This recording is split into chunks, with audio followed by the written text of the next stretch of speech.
Okay, so Parshas Bechukotai, excuse the cold. Sorry, I'm overcoming a cold. Chapter 26, verse 3, the double portion, Bechukotai. Says we did Bahar on Sunday and Monday, and now we're discussing Bechukotai. In Bechukotai Teilechu, Mitzvosai Tishmaro V'asisem Osam. If you walk in my ways, guard my commandments, and you do them.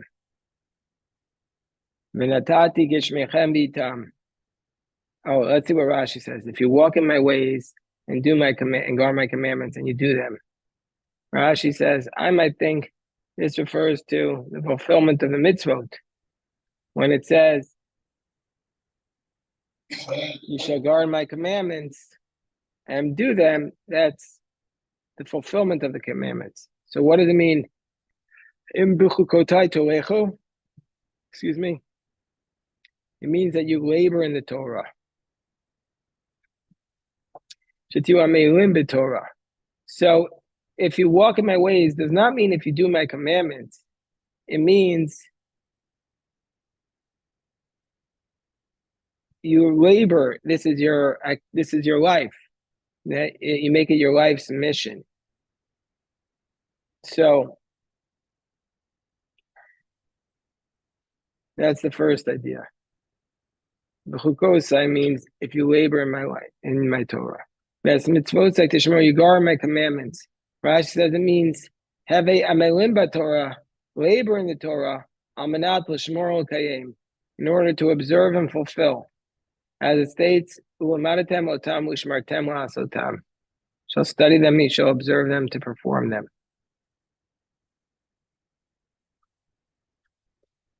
Labor in the Torah in order to observe and fulfill that which you learn.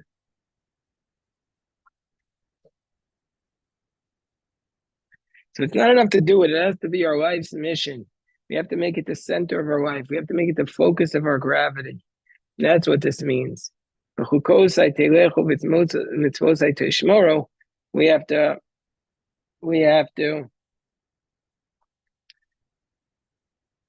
have to observe our commandments for the sake of a much higher purpose.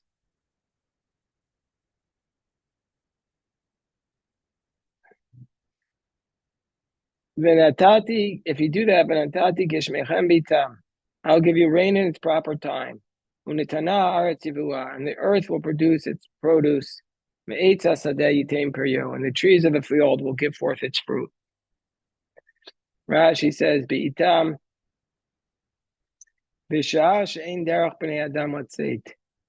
time where people don't typically go outside. For example, on the nights of Shabbos, on Friday nights. On Friday nights, people typically stay in their homes. So that's when, if you do God's ways, God will make it rain on Friday nights. So you don't have to worry about going out. Because on Friday nights, where are you going to go? You only go to daven, and then you go out to eat, but you don't go to the movies. You don't do any of those activities which people typically do on a weeknight. They go to work, they go to lectures. No, Friday night you have less to do. So therefore, it's a bracha if it rains on Friday night. And the trees of the field will give forth its fruit. Ve'etza sadeh yitain piryo. Well, where else is a tree? Of course, it's the trees of the field. So Rashi says this refers to hein ilanei sarak. These refer to barren trees, which until now have not produced fruit. Atidim la'asot perut. In the future, the trees of the field, which until now were barren, unlike the trees of the orchard, they're going to yield fruit. V'yisigochem dayish es batzir, u'batzir yasiga zera, v'chaltem lachmachem lasova, v'shavtem avetach ba'artzachem. And the threshing will overtake the vintage, and the vintage will overtake the sowing, and you'll eat bread, and you'll be satisfied, and you'll dwell securely in your land. Rashi tells us, V'yisigochem dayish es batzir, she'ad dayish merubeh, the threshing will be plentiful, and you'll be busy with it until the harvesting of the grapes. And then with the grapes, you'll be busy until the time of the sowing. And you'll eat bread and be satisfied. Rashi says, Ochel kimal, you'll eat a little bit. and I'll become a blessing in his innards. V'natati shalom ba'aretz, I will give a blessing of peace in the land. U'shechavtem me'im, and you'll lie down and you will not be trembling. That's the blessing. Mishpati chayara min aretz, I will cut off the chayara from the land. The sword will not go through your land. Rashi says, what does it mean? I will give peace in your land. Lest you say, Harei ma'achal, Harei meshteh. Lest you say, here is food and here is drink. But if there's no peace, it's not worth anything. After the verse says, Achar kol zot v'natati shalom ba'aretz, I will give peace in the earth. Okay, Itai, how you doing? Did you hear the good news, Itai? And what sport is it? That was not the good news that I was going to talk about, but that is amazing news. That's incredible. But good news is Shia went up to the American Dream Hall to participate in national engineering contest with 2,000 kids. And Shia's team was Shia, Alex, Erez, and Lior. And they won second prize out of 2,000 kids. Yeah. Their invention was they came up with a way of keeping away animals from invading our gardens. Yeah, what they did was they had a camera, and the camera had AI on it, and when it sees a different animal, like a squirrel, it makes a sound to keep away squirrels. And if it sees a raccoon, it makes a sound that raccoons don't like. And this was able to keep away the animals from the gardens. I don't know who won first prize, but the second prize in my book is a win. Right, Itai? Especially against 2,000 people in the American Dream Hall. It's Jewish engineering, but I don't know. I mean, I don't know how far kids came from, but I know that it went from here. There's 2,000 kids, so I guess all the day schools. I don't know if kids came from like California, but I wouldn't be surprised if they did. Yeah, it's a big success. Big success. Okay, we're in chapter 26. Ask him. For your garden, you have a garden and the animals eat it. Yeah, so they have a noise to keep away the deer. Right. So you got to put up this camera and he could show you what to do. Yeah. I mean, I don't know if he's manufacturing them or he just made one, but he can tell you what to do. Yeah. Vinadati shalom. Okay, so therefore Hashem says I'll provide peace. From here we see that the peace is equal to everything else. Oseh shalom uvareakol. God creates peace, makes peace, and creates everything. We're in chapter 26, verse 6. And a sword will not pass through your land. It doesn't even need to say that you won't wage war. It won't even pass through your land.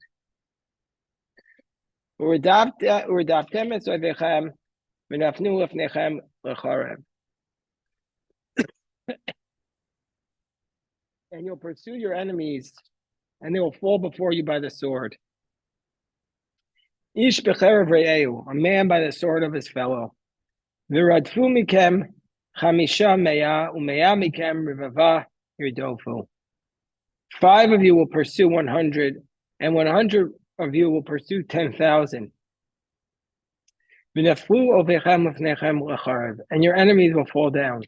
Now, this is a very famous Rashi because what is Itai is graduating high school? He shouldn't be able to do this math.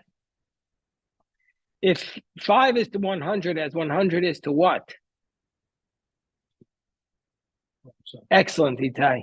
Because 100 is 20 times 5. So 20 times 100 is 2,000.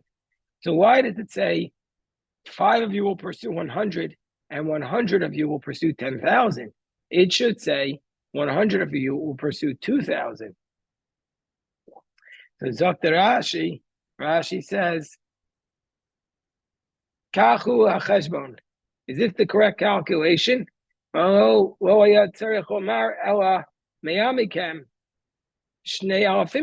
should say that 100 will pursue 2,000.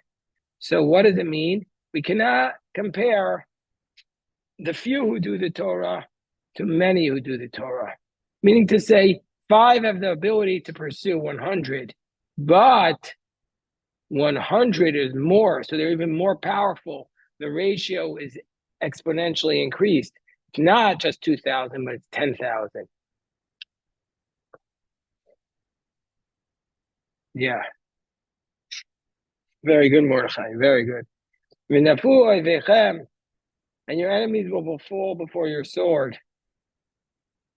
That they will fall before you, unlike the way of the land.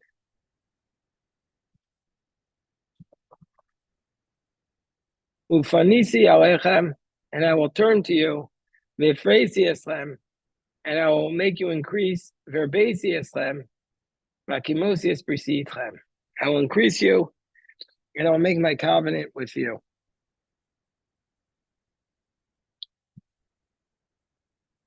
Let's see what Rashi says. I'll turn to you. Efnem mikol asakai.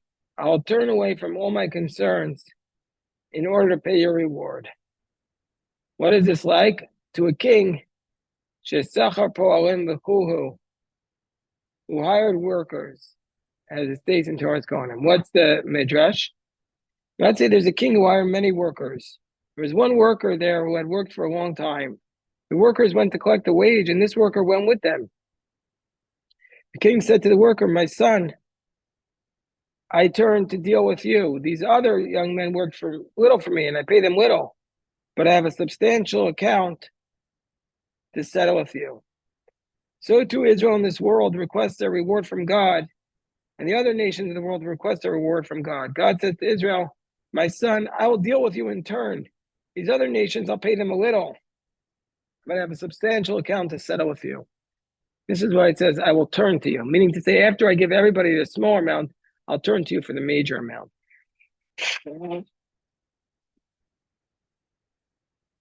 Let me ask you a question, Itai. You still have to do basketball as part of your school, or it's just for fun? Gotcha. All right. It's a lifelong hobby. No, good. Lifelong hobby. You got to keep working on the skill. I'll make you fruitful.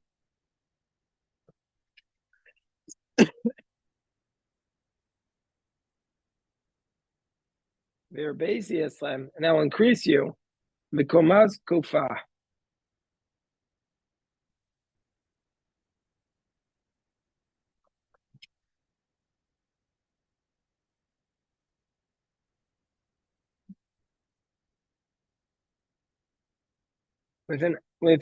You will be upright. Makimosius presidchem. Hello, Gavi. How are you doing? Doing good. Baruch Hashem. Is that the college you're going to? Pitt?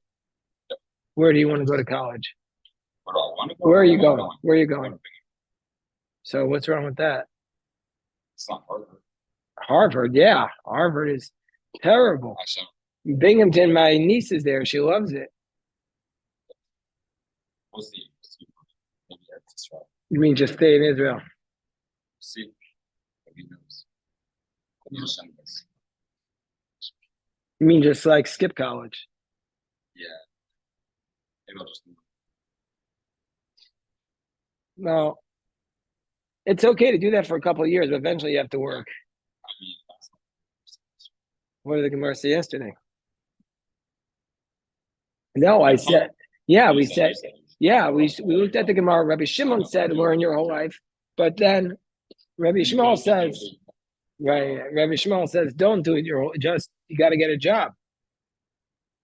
Okay, whatever you do, I support you. I'll keep my covenant with you. Rashi says, a brit chadasha. There'll be a new covenant.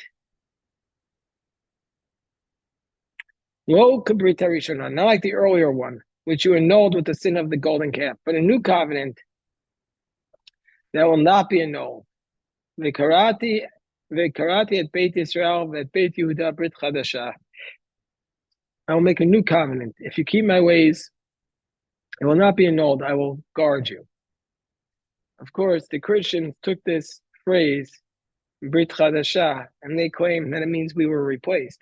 But that's the opposite of what it means. It means that Hashem is going to guard us. Even though we sin with the golden calf, he's going to make for us a new promise to keep us. Not that the Torah is, God forbid, replaced. V'achaltem yashan noshan, yashan mipnei chadash totziu. And you'll eat that which is old and remove the old to make way for the new. This is like when you have your refrigerator and you have all these leftovers in there, and then you make a new leftovers, and you say, "Oh, I have so much food, I don't have space." That's what the bracha from Hashem is. Think about this pasuk. You're going to get rid of the old on account of the new.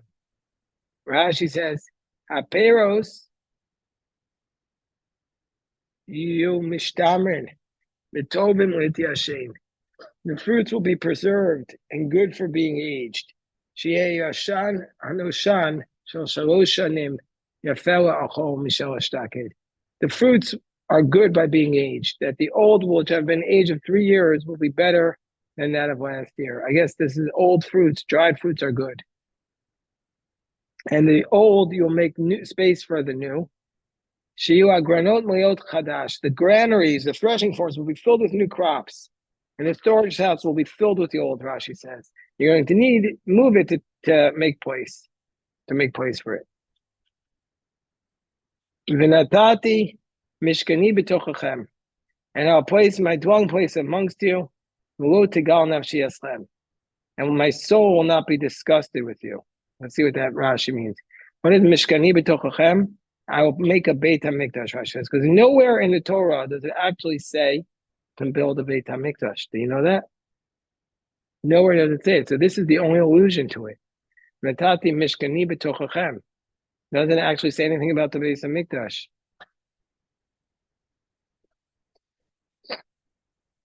We actually had this Gemara in the Daf Yomi last week, if you remember, that it says that the Beit HaMikdash is called mishkani b'tochachem. V'lo tigal nafshi etchem. And my spirit will not, my spirit will not be disgusted.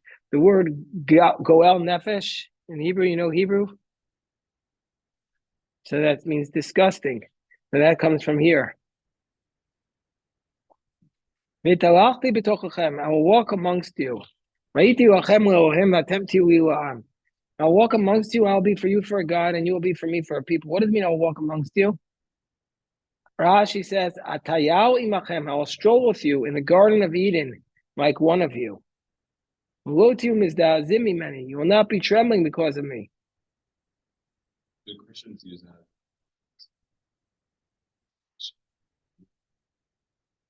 That feels very Christian? I don't know. Never heard that. And I'm not familiar with Christian theology. You know what? I don't know anything about Christian theology. I also don't like to talk about other faiths unless there's somebody from the other faith in the room. So if you ever hear somebody who's not Jewish talk about Judaism, they usually know absolutely nothing. They know less than nothing. Whatever they know, they think they know. I wouldn't say it's a copy. It's a offshoot. Nah, it's an offshoot.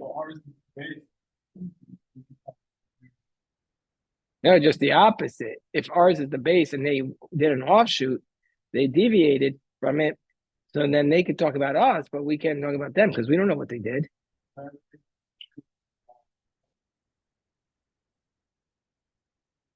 No.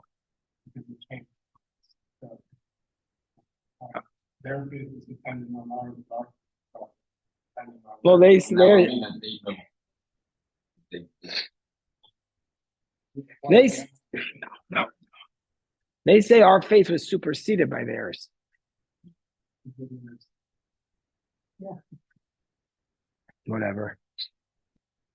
Let them have their fun. Doesn't bother me. Okay. I'll walk amongst you. Okay. Ani Hashem Elokechem asher hotziti etchem me'eretz Mitzrayim liyotz lehem avadim. I am Hashem your God who took you out of Egypt from being slaves. Va'eshbor motot ulchem. And I will break the pegs of your yoke. And I va'olech etchem kol miyut. And I will lead you upright. So this is relevant. A lot of people make Aliyah while they're dead. Do you know that? They go there to be buried. So no, it says here, you want to go there komamiyut while we're still standing. We're still standing, Gabi. Okay, so what does Rashi say here? Kedayani shetaminu bi. You should believe in me. Hold on 1 second.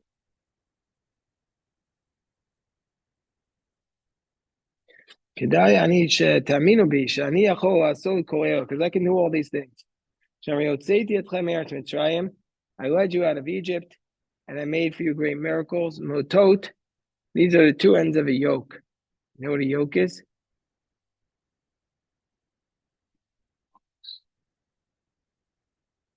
Basically, it's like a wooden bar with a hole at each end that rests on the neck of the back of the animal's neck. And then basically they put a rope through and tie it there. And then when you turn the bar, that's how you move the animal. Okay, so now we get to the curses. Why do we read the curses this week? The Gemara tells us you have to read the curses 2 weeks before the end of the year and 2 weeks before Shavuos. So that the year will end with its curses. So since we're going to have the holiday of Shavuos in 2 weeks, therefore we read it 2 weeks before Shavuos. And these are the curses. If you don't listen to me, you don't follow my commandments. Rashi says, what does it mean if you don't listen to me? Not Lios Amelim B'Torah. You're not laboring in Torah study. You don't know the Midrash Chachamim. You don't know the exposition of the Torah. Yachol, you might think that this only refers to Kiyum HaMitzvos. I might think this only refers to fulfillment of the mitzvos when it says, Lo ta'asu harei Kiyum HaMitzvos amor. So what does it mean? It means if you're not Amelim B'Torah, if you're not immersed in studying Torah, then you'll have this problem. So why does it say, Li, Eli Ella,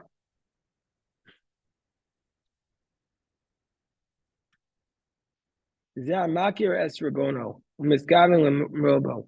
What does it mean? You don't listen to me. This refers to somebody who recognizes God as his master, but he rebels against him. Like by Nimrod, it says, Gibor Tzayid Lefnei Hashem. Nimrod recognized who God was, and he intended to rebel against him. So that's what this is referring to. Somebody who knows who God is, but they rebel against him. V'lo ta'asu es kol mitzvos ha'ela, and you don't do any of these commandments.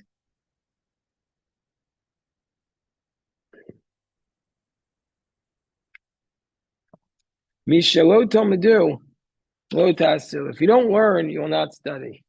Hey, how are you guys doing today? Every day of my life is a blessing. Well, listen to this idea we just said. This is the most important thing we're going to remember. It says, what does it mean if you don't listen to me, if you don't do? What does it mean if you don't do? If you don't study. If you don't study, you won't do it. The key to being a good Jew is studying. Because the more you study, you're going to continue to grow and do things better and better and better. And if you don't study, the minute you stop studying, you're going to petrify as a Jew, atrophy as a Jew. You have to be a lifelong studier. You know who the greatest basketball coach of all time is? No. Who is the greatest basketball coach of all time? Well, let me finish this point. This you're going to remember. I'm going to teach you a story from no, John Wooden. The greatest basketball coach of all time was John Wooden. The greatest coach. Those are great coaches, but Coach Wooden won 7 straight national titles. And Coach Wooden said, learn like you're going to live forever and live like you're going to die tomorrow. What does that mean, learn like you're going to live forever? What does that mean? Don't say, oh, I can't do this topic because, listen, I think it means like this. Don't say, oh, I'm too old to learn this. I'm too old to learn AI. I'm too old to learn the latest technology. No, you're going to live forever. Learn everything. Then why do I have to keep up with the latest innovative ideas? No, learn like you're going to live forever. Never think, oh, I'll stop learning because I can't, it's too much for me to make up. I might as well just stop. So learn Torah like you're going to live forever and live like you're going to die tomorrow. What does that mean? What does it mean? Seize the moment. Say, like, if I only have 24 hours left in my life, am I doing exactly what I would be doing with those 24 hours? I am. I promise you. Every day I think about that. This is what I would be doing with my time if I only had one day left? Yes. Yes, I would be. So that's how you have to live like you'll die tomorrow and learn like you'll live forever. That's what Rashi here is saying. If you don't study, you're not going to do anything. That the key to life is studying for us, it's studying Torah. Yes, Kobe. You said that if, I don't know exactly, but you said that these who don't learn are They're going to atrophy. If you don't learn Torah, what? hold on. You're Look, my point is, I'm saying that not every Jew Right. learning. And what I'm saying to you, Kobe, is if you don't learn every day, your Judaism will just stop. You'll just stop, and you're not going to grow. And you know the old Hasidic story that the Rebbe says, he says to his students, there's one person on the 6th rung of the ladder, and there's one person on the 10th rung. And he says, which one's higher? And they said, Rebbe, obviously the one on the 10th. And he said, no, no, no. What was his answer? Depends which direction you're going in. Exactly. So if you're not studying, your Judaism is receding. You're going in the wrong direction, and it's going to be nothing. It's going to be nothing. You know what? You don't have to listen to everything I say, but I promise you, I'm 50 years old now. I've seen it. The friends of mine who make time for Torah study in their life, their Judaism grows stronger and stronger. Those who say, I don't have time for Torah, I'll just do other things, their Judaism grows weaker and weaker and weaker. That's the key. Make time every day for Torah study. And it's necessary to be a good Jew. I mean, okay, if you're low IQ and you're not able to do it, fine. You have I'm not talking about you. I'm just saying if you're low IQ, you can't do it, then fine, you have an excuse. But what? Yeah, everybody learns it there and boom. Exactly. Alan says no excuses for anyone. Even if you say I can't learn, everybody can learn. You go to a shear, even if you get nothing out of it, you'll see it'll help you. You grow, you grow, you grow. Yeah. Alan will get the last word, then we'll have a mincha.